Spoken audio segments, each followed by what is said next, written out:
Hello, welcome to a great Thursday. Chilly outside again. Another winter day. But the sun is shining and we're optimistic. Better days and better things always lie ahead.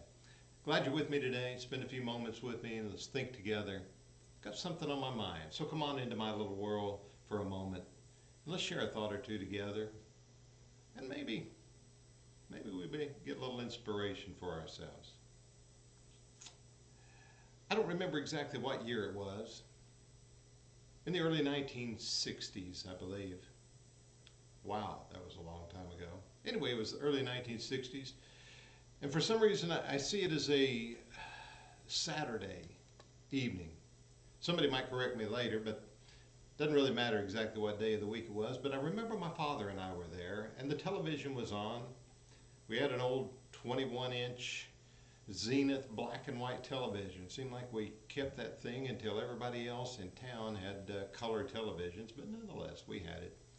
And by the way, we had to change the channel with pliers or vice grips because the plastic knob was gone. And no remote controls in those days.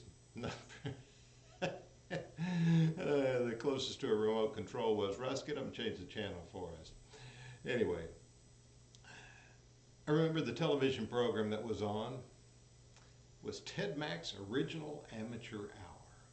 We've got a lot of shows kind of like that today, you know, that put somebody, an amateur on the stage, and then there are people who judge them. But this was one of those deals where they would come on and do whatever it is that they were going to do, just kind of like the star-searching kind of shows that we find today, as I said. But I remember this one in particular. I don't remember much in any of the others. I do remember a fellow that was on there one time spinning plates, but you could see that at the circus. But there was a young boy came on to the show. To the best of my knowledge, if I remember correctly, he was 11 years old. I don't remember his name, but he was 11 years old, and he was asked what he was going to do, and he was going to sing a song. And we stopped and we listened. I don't remember that we were watching the show in particular, except that it was on, and he began to sing. And with the best of his 11-year-old voice, he began to sing the song from Stop the World, I Want to Get Off, titled, What Kind of Fool Am I? I remember listening and thinking, man, he's got a mature voice for an 11-year-old. I was probably close to the same age and thinking, I couldn't begin to do that. But I was thinking how impressive it was. And I said, man, he's got a gorgeous voice and everything. And my father, I remember, responded to me, that's not the song for him. He sounds good. He said, my father said, but how does he know about what he's singing? Of course, if you watch the show, you get a different picture, and a fool was a clown, and there have been a lot of songs along that line, but it caught my attention. Sometime later, I began to understand what my father was talking about. You begin to choose in life the things for which you are willing to be or act foolishly. The choices you make for good or for bad. Probably one of the most notable places in which foolishness is most greatly noticed, that was hard to say, most greatly noticed is in affairs of the heart. The things that we will do when we're madly in love with someone else. A boy who's infatuated in love with a young girl will stand on his head, do anything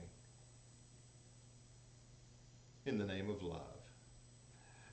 We've got, as I said, a lot of songs that depict that kind of thing, but this one says, what kind of fool am I that I didn't? I haven't. And of course, the jester role or the fool role in the show is what stands out. But my father was right. If you're going to be a fool, then make a decision about it. But you know, we become fools for a whole lot of things, don't we? How many times have we done something and thought, man, I wish I hadn't done that? I wish I hadn't bought that. I wish I hadn't behaved in that way. It didn't prove anything. It didn't really show anything. But the point is, if you're going to be a fool, as it were, in the appearance of all things that seem foolish, do it for a good cause. Do it for something of real value. Do it for something that has a real return. You know, the Apostle Paul brought that out when he wrote to the church in Corinth. He said in verse 19 of 1 Corinthians 3, "For the wisdom of this world is foolishness with God, for it is written, He catches the wise in their own craftiness." But what he was trying to get across, let no one deceive himself, the previous verse. If anyone among you seems to be wise in this age, let him become a fool, that he may become wise. Seems like kind of a counter thought, doesn't it? How do you become wise? By acting like a fool. What he's talking about is what might appear to be foolish in the eyes of some, when it proves to have the greatest value or the greater value, isn't really foolish at all. Who is the wise one but the one who makes what appears to be a foolish gesture, only to learn later that it was exactly what was needed? It's not just youth and not just infatuation that brings those kinds of things out. Even in age, even as we go through our lives and make our way through maturity, we do things that sometimes we look back and say, was it of value? And when it wasn't foolish. It was the thing to do.